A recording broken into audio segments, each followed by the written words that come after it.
doing, church? Hope you're doing well today. How many of you like cauliflower? A lot of people like cauliflower because it doesn't have a strong flavor of its own and it blends well with other foods. It's a good filler or a good substitute for something like rice because it will take on the flavor of what you mix it with without adding too strong of a flavor of its own.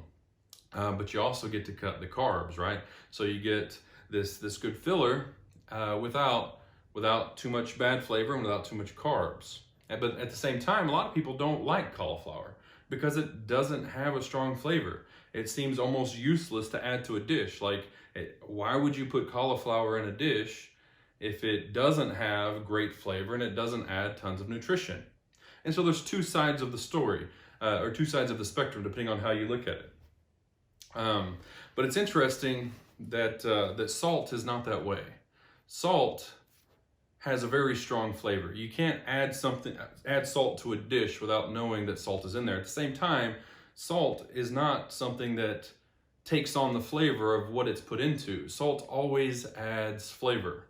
Whatever salt comes into contact is affected by the salt and not usually the other way around. I think that's why Jesus uses salt in his description in Matthew chapter 5. This is the Sermon on the Mount. Beginning in verse 13, he says, "You are the salt of the earth, but if the salt has become tasteless, how can it be made salty again?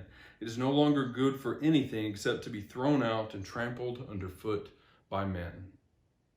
Now, Jesus is speaking of the church, and he's speaking of his people, right? Those who would follow him and become his disciples and later become the church. And he says they are the salt of the earth. Now, think about that. He didn't say that we are the cauliflower of the earth and our mission is to go and to blend in and take on the flavor of the world, to be impacted by the world and almost go unnoticed, just be filler in the society that goes throughout society, taking on the characteristics of society and looking like society. No, Jesus says you're the salt of the earth. That means in wherever we go as Christians, we are supposed to be rubbing off on the society around us. We are supposed to be the ones changing the flavor of our communities and our homes and our cities. We're supposed to be drawing people to us and having their lives changed, not our lives changed to be more like them. And so Jesus says, but if salt has lost its saltiness, it's no longer good for anything. How can it be made salty again? And it's this idea of if salt is no longer able to transfer flavor, then it's not salt anymore.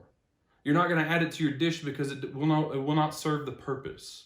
And so Jesus is saying if we are going to be Christians, we can't be those who are camouflaging into the world, taking on the characteristics of the world and living like the world. We have to be people whom the world knows is there because they feel our presence. And I don't mean in an aggressive or hateful way, but they need to see our love. We need to have the kind of love for each other and for the world that rubs off on people. And I think now's a great time to do that. If you think about the world that we're currently living in, there's a lot of negativity. And we need to ask ourselves, how are we contributing to the narrative that's going on in our world today? Are we carrying on these dark messages that are sucking the hope and the life out of people right now? Are we passing on all this negativity?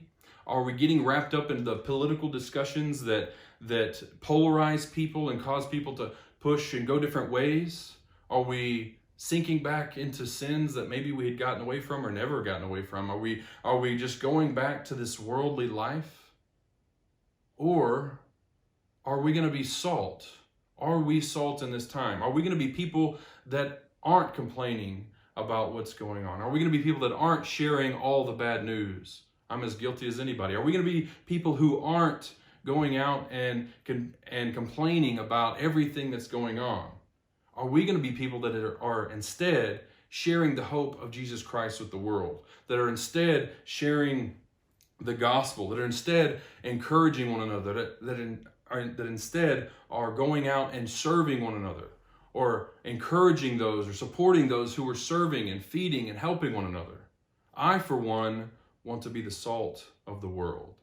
And I pray that you will join me in that. Love you, church.